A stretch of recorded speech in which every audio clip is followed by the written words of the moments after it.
Shalom semua, selamat datang kembali ke podcast SIB Petaling Jaya. Ya, pada hari ini saya adalah co-host Anda dan host Anda adalah none other than saudara Rodel here. Hello. Hai guys, Iya. saya co-host Anda Gabriel. Oke, pada hari ini kita ada special guest ya.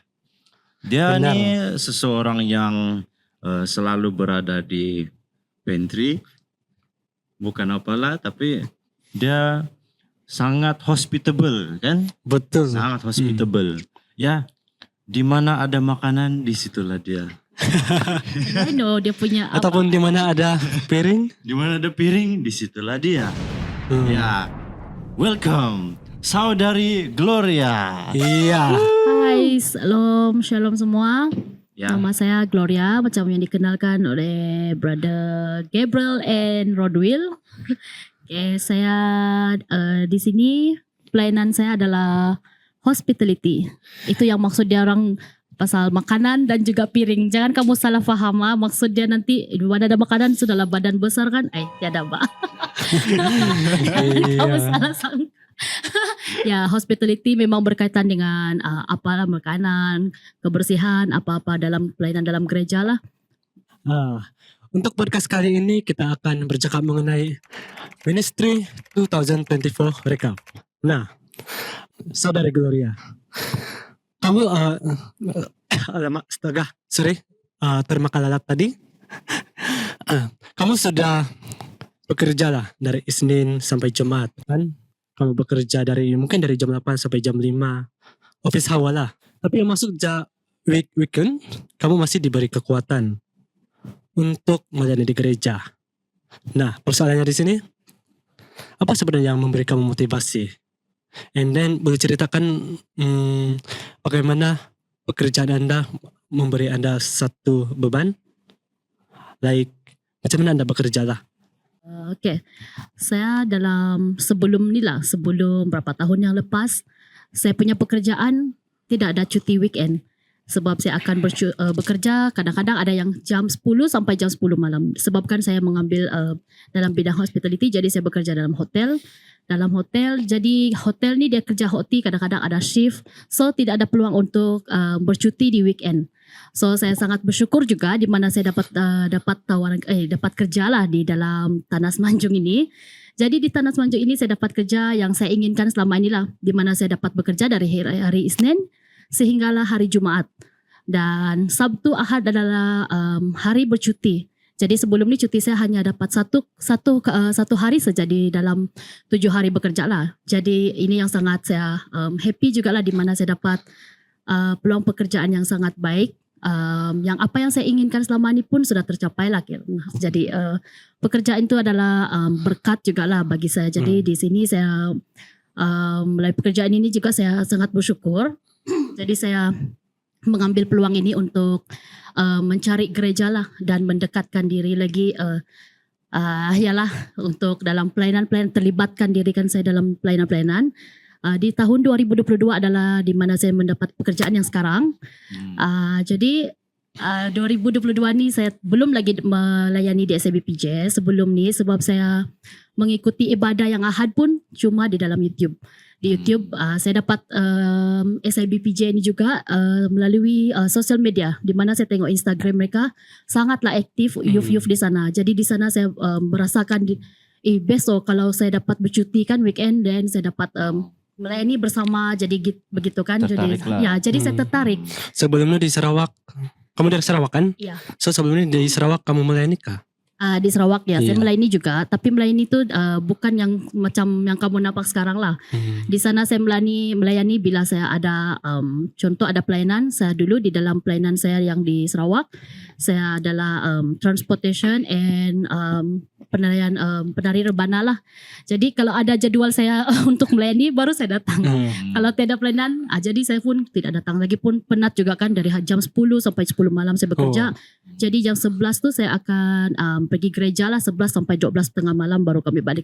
Jadi mau hantar lagi orang kan, kadang-kadang hujung ke selatan ke utara tu mengambil masa juga lah, kadang jam 2 pagi baru balik. Saya di sana pun membawa van. Tidak merasa burnout lah? Tidaklah Mungkin- juga sebab di situ kan saya masih rasa macam yang belum lagi yang serius sangat dalam pelayanan lah. Di sini tahun ini yang saya sangat bersyukur di mana saya dapat melayani dengan orang-orang yang beriman yang memberi impact yang besar dalam hidup saya pada tahun ini. Wah. Dari tahun lepas tahun 2023 pada awal tahun saya membawa satu cousin saya untuk ikut ibadah di sini. So dari situ saya ikut ibadah ni sampailah di hari ini di mana kamu nampak pelayanan yang sangat memberkati lah dalam hidup saya. Di mana-mana pun youth di sini dia sangat aktif.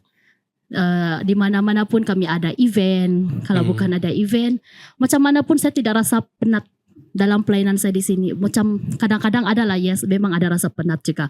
Tapi penatnya macam yang bila saya tidak pergi gereja ataupun tidak ikut aktiviti di sini, saya rasa macam penat bagi saya sebab saya tidak merasakan enjoy sebab saya rasa sepi lah, Kosong lah. kosong Ya, kosong. begitu. Jadi itu yang menguatkan saya jugalah di mana saya sangat sangat rasa diberkati lah. Jadi melalui apa yang saya dapat pun sebenarnya boleh dikatakan bukanlah satu kebetulan. Wah. Luar biasa ya. Benar ya. So itu adalah kamu punya motivasi ataupun ada motivasi lain yang kamu dapat sehingga dapat kekuatan yang besar seperti ini. Ya, mungkin ada tokoh dalam kehidupan kamu di mana kamu inspired dari mereka. Iya. Okay, sebenarnya saya start termotivasi maaf apa tu? Tiba-tiba saya tidak pandai Motivasi. Ya, termotivasi. Ya. Okey. Sebenarnya saya termotivasi di mana saya satu hari tu pelayanan saya dibawa oleh orang-orang dalam gereja juga lah. Dia membawa saya mula Gereja SBPJ lah. ya dari STBPJ yang pelayanan youth di mana kami ada hari Jumaat adalah Ignite. Masa tu saya ingat si Irene yang bawa saya. Irene. Iya, Wah. dia yang bawa. Saya hai dulu kepada Irene kamera. Hai. Ya. Nampaknya Irene sangat memberkati teman kita di sini, saudari Saya, Gloria. ya, sebab sebelum ni saya jadi macam jemaat biasa sajalah, belum lagi aktif, belum lagi mengenali youth yang ada di SABPJ. Jadi pada malam yang Jumaat itu kami ada kebaktian dia bukan kebaktian macam cell group apa itu, Ignite lah masa tu sebelum ada kena bagi kepada cell group. Untuk hari Jumaat tu kami youth akan berkumpul di sini. So di situ saya baru start mengenali orang-orang di SABPJ. Dan di situ juga saya mula aktifkan diri. Sebelum ni juga ada yang saya pernah yang minggu ketiga kalau tak silap yang saya first datang di gereja. Saya sudah ikut satu event yang di mana diorganize oleh plan pemuda-mudi di sinilah. Saya ikut diorang pergi di mana tempat kami pergi macam camping kat Sungai Congkak. Sungai Congkak. Ya, di Sungai Congkak kami bermalam di sana. So di situ saya banyak mengenal orang-orang baru. Ya, sebenarnya dari situ. Lepas dari situ saya masih belum ada lagi pelayanan di sini. Yang si Irene yang bawa saya pula yang untuk pergi Ignite. So dari situ saya banyak terlibat dan saya sendiri sudah yang offer diri saya untuk join. Dari sana saya sudah merasakan yang saya ada kawan-kawan yang memberkati di sini. Jadi dari situ saya rasa macam wah, best juga ikut pelayanan begini sebab sebelum ni saya ada 1 tahun lah juga saya di sini. Belum ada yang gereja yang saya pernah jumpa untuk saya tetap lah. So di sinilah, lagipun dekat dengan rumah, dengan tempat kerja saya juga. Memang sangat luar biasa lah. Saya rasa berkat-berkat yang Tuhan sudah bagi untuk saya. So jadi dari situ saya fikir, kenapa saya tidak menggunakan apa yang sudah Tuhan berikan untuk saya. Walaupun saya fikir saya macam, saya biasa saja ni, saya tidak talenta macam orang lain. Selama ni saya selalu tengok orang di depan macam, diorang melayani, wah bestnya diorang melayani, main Trebuana, macam sukalah memang saya berminat dari dulu lagi sebenarnya. Tapi inilah satu peluang yang di mana saya sangat rasa di dalam kehidupan saya yang sangat luar biasa lah. Di mana Tuhan memberi berkat yang sangat melimpah buat saya. Di tahun 2023 dan 2024 ni, saya sangat aktif. Ya, sangat aktif di dalam pelayanan di sinilah. Itu yang juga yang sangat memberkati saya. Mungkin itu adalah perasaan dipanggil Tuhan. Ada setuju Kak Gabe? Mungkin Anda dipakai Tuhan saat ini mungkin memang your calling lah. Memang rencana Tuhan untuk membawa kamu pergi sini, memberi kamu pekerjaan di sini ya, tempat tinggal. Oh, sebelum ini pun kerja dekat hotel management, betul? Ya betul. And then masuk ke SIB Petaling Jaya management juga, hospitality, like mostly lah. Oh ya, Iya. sebelum ni di Sarawak saya bekerja dalam bagian memang hospitality lah dalam hotel. Dan berbagai lagi lah jenis pekerjaan yang sudah saya ceburi. Dan saya pun yang mula-mula saya bekerja di Semenanjung ni, sebenarnya saya bukan kerja di tempat saya yang sekarang. Sebelum ni saya bekerja di Selayang, di mana saya ditawarkan untuk menjadi QC, quality checking di dalam kilang lah. So itu yang pengalaman yang paling saya memang terkejut juga sebab saya belum ada pengalaman untuk jadi lagi-lagi bagian quality checking. Dia pun memang ada kaitan dengan hospitality jugalah. Di mana sebelum ni kita proceed barang contoh macam sayur-sayur in and out lah. So saya yang akan check semua tu okay baru dapat ambil ataupun reject lah macam tu. So itu pun sangat memang baru lah bagi saya kan. Memang pengalaman yang baru. Jadi di sana saya tidak lama lah. Dan puji Tuhan untuk TOC College saya sudah dapat di sana kan. Dan dari sana saya banyak banyak berkat lah, di mana orang sekeliling saya, bos-bos saya dan mana tempat saya kerja lah sangat memberkati. Di mana saya bekerja ni sebenarnya saya tidak pengalaman bekerja sebagai finance sebelum ni. Tapi di dalam ini saya pun tidak sangka juga sebenarnya. Sebelum ni saya sangat jauh lah perbezaan kan, di mana saya bekerja dalam hotel, tiba-tiba saya dalam office pula, office ni pula dalam office yang finance exec. So itu juga sangat memberkati juga lah bagi saya. Di mana saya tidak pengalaman langsung, tidak dari kosong lah. Study pun memang bukan itu. Jadi di situ saya banyak belajar. Puji Tuhan saya dapat belajar dalam 1 bulan 2 bulan je. Dan KPI lulus terus dapat masuk kerja. Biasa ada kontrak lah kan sampai 6 bulan. Syukur puji Tuhan lah 3 bulan 6 bulan. Ada juga masa tu saya macam mau give up juga. Tapi puji Tuhan lah sebab banyak juga lah sebenarnya kalau saya fikir-fikirkan, revise balik apa yang saya sebenarnya yang saya dapat sekarang ni, yang hari ni, sebenarnya banyak yang Tuhan sudah bagi untuk saya dalam kehidupan. Mimpi kamu lah, Ya, mimpi dalam yang kehidupan saya. Tuhan sudah jawab. Tapi mungkin masa-masa yang kita macam sekarang pun kita tidak tahu sebenarnya kenapa begini-begini. Tapi sebenarnya Tuhan sudah menyediakan yang terbaik di depan. Wah, haleluya. Walaupun berapa Puji tahun Tuhan. yang lepas yang kita fikir, bolehkah saya menjadi macam dia? Kadang-kadang kita kan manusia. Kadang-kadang terfikir juga kan macam, bolehkah saya macam dia? Besok kan macam dia. Kadang saya pun juga begitu, pernah begitu. Tanya diri sendiri juga lah, kenapa saya tidak dibagi begini? Kenapa saya tidak begini? Macam rasa tidak bersyukur juga lah kadang-kadang kan. Sebab di mana saya tahu lah, melalui pribadi saya sendiri, macam saya kan, sebelum ni pekerjaan saya bukanlah yang macam dikatakan, bukanlah yang macam yang sekarang kan dalam office apa semua dapat mempelajari peluang yang macam ni kan sangat baik. Mesti akan ada yang berapa orang lah, tidak semua orang akan pandang rendah dengan kita. Itu lagi lah satu yang membuat kita rasa down, di mana kita akan dipandang rendah dengan orang-orang sekeliling kita. Macam kau rasa memang kau fikir macam, oh ya, saya memang begini-begini sejak lah ini kali. Tiada sudah kemajuan saya ni. Macam orang pun yang fikir kau pun pandang rendah sejak dengan kau. Lepas tu satu hari macam saya sendiri pun tidak percaya yang saya sudah bekerja di dalam bidang yang sekarang lah. Mana saya dapat bercuti, yang apa yang saya mau selama ini sudah terwujud lah. Ya, haleluya. Puji Tuhan. Menarik sekali sharing kamu. Saya rasakan experience yang kamu sudah dapat dari hostel management dekat Sarawak, kau bawa ke SIBB Jaya lah untuk dijadikan sebagai pelayanan kamu. Nah, itu yang saya rasa sangat memberkati lah. Tuhan menjawab doa kamu. Mungkin kamu rasa ingin melayani. Gitu. Puji Tuhan lah. Ya. Seterusnya kami ada satu soalan lagi untuk kamu. Sepanjang tahun ini saya percaya bahwa kamu mempunyai banyak cabaran ya.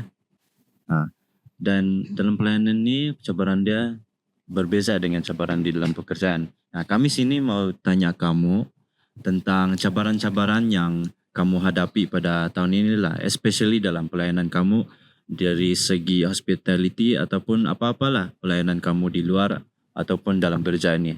Tidak jugalah susah sangat. tidak jugalah yang mencabar sangat.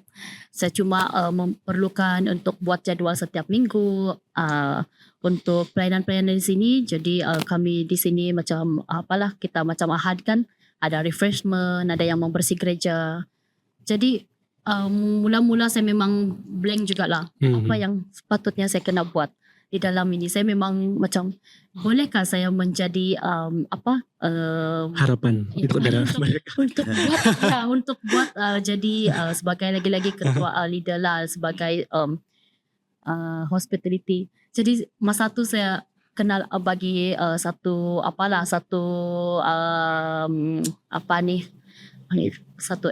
dalam MG lah juga, dia kira MG. Jadi saya macam rasa bolehkah saya ni, saya masih baru lagi, banyaklah yang kadang-kadang negatif juga kita fikir, mampukah saya macam tu. Jadi bersyukur jugalah sepanjang tahun ni, habis juga tahun ni, dari Februari hari tu saya sudah handle sampailah tahun ni. Dan tahun depan ada yang bubar sudahlah yang MG yang sekarang, dan adalah yang tahun depan. Ya. So sepanjang saya dalam pelayanan hospitality ni sangat memberkati juga sebenarnya.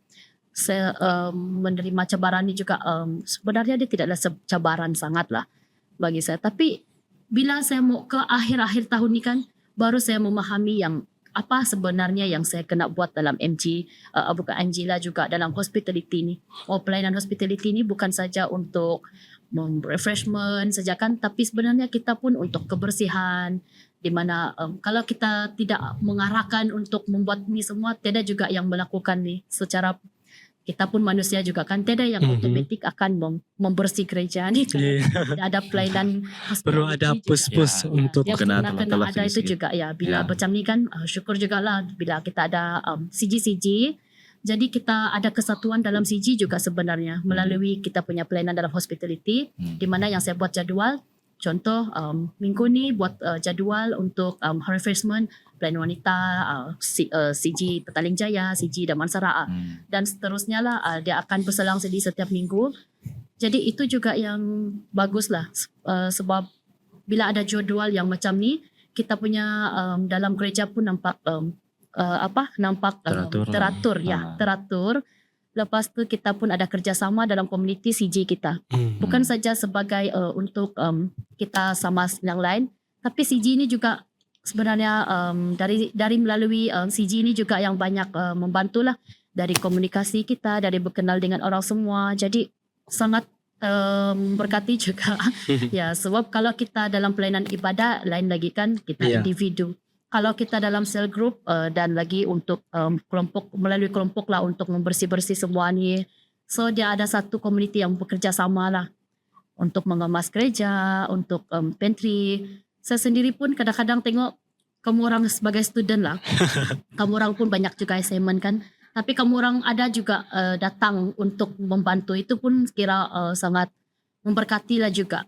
Lepas tu kadang-kadang refreshment kadang-kadang ada yang mengeluarkan duit sendiri untuk membeli refreshment. Itu juga sangat saya bersyukur lah. Di mana semua memang luar biasa lah juga student-student di sini tidak mengira lah macam diorang pun tidak berkira bila ada refreshment. So diorang pun membawa juga. Kadang-kadang ada pot bless. Ya seperti yang kita fahamkan di sini SIB Petaling Jaya setiap minggu kita akan menyediakan refreshment. Refreshment tu bukan saja dari cell group tapi dari kadang-kadang ada pot bless. Kalau ada pot bless sangat diberkati. Saya sendiri pun terkejut dari mana datang semua makanan yang sangat banyak, penuh meja. Berapa meter pun meja, berapa meter juga makanan disediakan. Itu sangat memberkati lah juga. Jadi melalui ada hospitality ini juga saya rasa dari community dalam cell group tu juga sangat membantu lah. Kadang-kadang kami lah sebagai student kan Gabe, kamu pernah menapaukah makanan lebihan yang dari gereja? Macam lebih dari satu kali tau. Lebih dari satu kali? Lebih dari 5 kali lagi. Sepanjang tahun 2024 ini? Ya. Sebab terlalu banyak makanan. So means memang diberkati sangat-sangat lah refreshment ni. Ya. Kami sebagai student sangat diberkati lah. Ya, salah satu benda yang kami look forward juga tuh setiap Ahad. Ya, selepas ibadah, ada makan. Jadi bagi yang lupa untuk sarapan, ada juga lah makan untuk tengah hari. At least isi juga perut sedikit. Boleh bawa lebihan makan waktu malam. Yes. Oke, Glo. Mungkin sekarang menjelang tahun 2024 lah kan, mau hampir 2025 sudah. Tentu banyak pelajaran yang sudah kamu lalui dari hospitality ini. Mungkin dari hospitality ini kamu dapat refleksi diri, and then apa pelajaran terbesar dari pelayanan kamu untuk tahun ini lah? Dan apa harapan kamu untuk tahun 2025? Oke, untuk tahun ini cabaran, memang banyak cabaran lah. Cabaran di mana-mana kita rasa Mungkin ada something like, Tuhan saya tidak mampu buat nih. ya, sebenarnya pun ada juga. Kadang-kadang kita letakkan diri kita tuh macam, Tuhan saya tidak mampu untuk membuat ni. Tapi saya tidak tahu lah kenapa. Saya cakap saya tidak mampu, tapi semua apa yang sudah saya buat semuanya okey lah juga kan. Macam, boleh juga nih, masih boleh juga. Saya pun tidak tahu apa sebenarnya yang Tuhan apalah kan atur, sebab benda yang apa yang saya ada pada hari ini dan yang tahun-tahun ni lah di dalam pelayanan saya CBPJ, saya rasa saya macam rasa ni adalah mimpi. Wah, mimpi, dreams. Ya, sebab macam saya pun sendiri pun dah percaya kan, betul kan ni saya. Ya, sebab sebelum ni saya tidak pernah buat benda-benda begini, apalagi handle kan macam ni lah.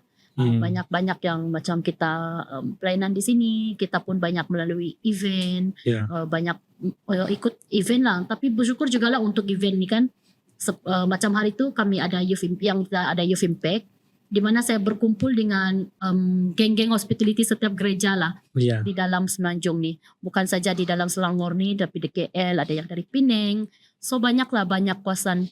Jadi saya pun sangat diberkati dari situ. Saya banyak juga belajar dari dorang. And then saya banyak berkenal juga dengan orang-orang luar-luar dari, bukan saja di dalam gereja kita lah, tapi dalam gereja-gereja luar juga. Itu juga membuat saya rasa diberkati juga lah. Haleluya, puji Tuhan. Banyak yang saya belajar juga dari orang lain. Macam untuk hospitality ini sebenarnya saya tidak ada pengalaman dalam gereja lah. Kalau di luar tu dalam hotel kita ada SOP dia sendiri, tapi dalam gereja ni kau yang leader, kau yang kena buat SOP kau sendiri. Wow. Ya. Start dari nol lah, maybe. Ya, jadi macam tu lah. Banyak cabaran juga lah dalam ni. Okay. Dan untuk harapan pula, sebenarnya jadi leader sebagai dalam hospitality punya pelayanan, sebenarnya dia tidak adalah cabaran yang sangat macam contoh yang pelayanan ibadah. Mungkin pelayanan ibadah dia lebih besar lagi dia punya cabaran dan tanggungjawab. Tapi kalau hospitality ni dia apa sajalah, biasa-biasa saja, saudara kita buat jadual saja. Itu saja. So ini untuk harapan kamu tahun 2025, menjawab kaget? Harapan. Tidak menjawab. Iya. Saya akan perlukan jawaban yang lebih spesifik ya. Apa harapan saudari Gloria? Harapan saya tidak banyak pada 2025. Iya, dalam pelayanan kamu lah. Ya. dalam pelayanan. Mungkin harap ada ada salah satu orang yang diturunkan menjadi jodoh. Nggak tahu dia datang hospitality. Hal Ya, mana tahu pribadi dia. sudah. Dalam dua ni saja apa saya ni saya tidak. Untuk masa ni belum jumpa lah. Itu kita serahkan pada Tuhan. Haleluya, puji Tuhan. So harapan dalam pelayanan. Harapan dalam pelayanan semoga apa yang kita dapat membuat yang terbaik lagi lah yang masa akan datang. Itu saja harapan saya. Amin. Haleluya, puji Tuhan. So sampai di sini saja podcast kita dari Gabriel. Tidak apa-apa lagi dari saya. Mungkin kita boleh akhiri podcast kita hari ini. So jumpa lagi di podcast yang seterusnya. Bye.